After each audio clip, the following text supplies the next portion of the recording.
Well, there's a growing debate over funding for FEMA, the Federal Emergency Management Agency, and it's complicating efforts to pass a bill to keep the government running through next month. Let's get into some of the details now with the Vermont Democrat Peter Welch and Chief Deputy Whip and founder of the Hurricane Irene Coalition. Also, Georgia Republican Tom Price is chairman of the House Republican Policy Committee. Two words, gentlemen: government shutdown. I thought we dealt with that a little while ago, but those two words are hanging over this discussion. Congressman Welch, can you explain why? Well, it's this question of whether we're going to have a requirement of a pay-for to provide emergency relief. And you know what? I'm all for paying for everything, including disaster relief, but we've got 435 different opinions about how we should do it, and we need help now. I mean, in Vermont, our cities and towns, the roads are demolished, businesses are really damaged. Some of these tight and very fiscally conservative municipal managers and selectmen went out and borrowed the money to get those roads back in service so people could get from here to there. The legislature in those towns are going to have to figure out how to come up with their local share. But, you know, your house is on fire and your neighbor's got a hose and it's for sale and it's kind of a stick-up. You're not in a bargaining position. You've got to get the fire out.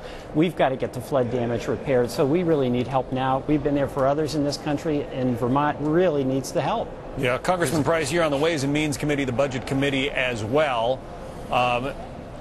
It's been a tough year as far as disasters go. There was Hurricane Irene. There were the Joplin tornadoes that did so many millions or maybe even billion in damage. Funding FEMA basically has run out of or run very low on cash, right? Yes. Look, this is a pretty simple series of questions, John, and the American people understand it. Do we provide the resources to be able to help our fellow citizens in times of crisis and in need?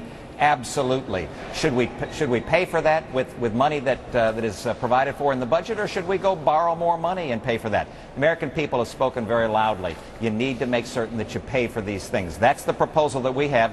Instead, we see Harry Reid and the Democrats on the other side in the House, as well as, I guess, the President, who say, no, we want to shut down the government and not move forward if they can't spend more money that we don't have. So it's a pretty common sense series of questions. We believe that we ought to be paying for these things.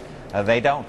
Well, that's not right, Tom. I mean, this is an act of God. It's really a totally separate thing from what your favorite spending program is. And it might be a drought in Texas, or wildfires, or a drought in Georgia. It's a hurricane and a flood in Vermont. And we've got to come up with the money, but the money to help folks. And the pay-for, you know, the proposal right now on the pay-for is something he supports, I oppose. You know, if we wanted to give me the right to say the pay-for, I might say take it out of Afghanistan.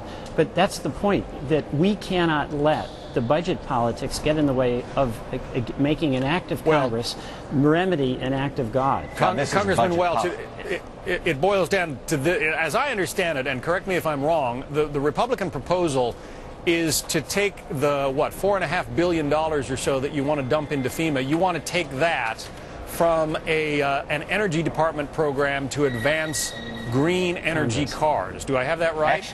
Actually, it's about $1.5 billion sitting in a 2009 fund that hasn't been spent. The rest of, and that would go for the $1 billion in 2011, this current time for FEMA. The money going forward, the $2.6 billion, would come out of the budget cap that that Congress agreed to and the President signed in August of this year. The question is whether or not we're going to stick to and be responsible spenders of the hard-earned taxpayer money that they send to Washington, or whether we're going to blow up the budget whenever any crisis occurs. We believe that we ought to help our fellow citizens without a doubt, but we believe that ought to be done so in the context of the budgetary numbers that have already been passed. All right. We are going to have to leave the argument there. We'll certainly be watching it because, again, the words government shutdown are hovering over all of this if the House and Senate can't come to an agreement on how to get this FEMA funding done. Congressman Welch, Congressman Price, we thank you both for being with us today. Thanks, John. Thank you.